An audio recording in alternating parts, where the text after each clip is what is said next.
I'm about to start training. Should I train at multiple schools straight away? I would say no.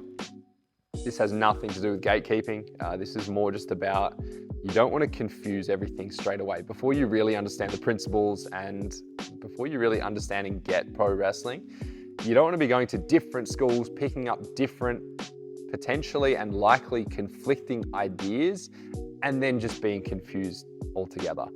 There's a word, analysis paralysis. It's very common. We see it in pro wrestling all the time where there's just too many options and you can't make a choice. So I would keep it simple. Train with one school for the time being, and then maybe a couple years down the track, you've debuted. All right, maybe you can start going to different gyms, training under different people. There's definitely nothing wrong with getting different perspectives. Pro wrestling is incredibly subjective, so there is no one way to do things. And I do recommend that you should be looking for different knowledge, but make sure you got those fundamentals first. Lock them in. Once you got them down, now you can start thinking outside the box. But also on that note, you might find if you are working for different schools, you will struggle to build equity with one. So if a school is attached to a promotion, or even if it isn't, obviously your trainers would have a little bit of say in the wrestling world. They'd have some respect. People would trust their opinion.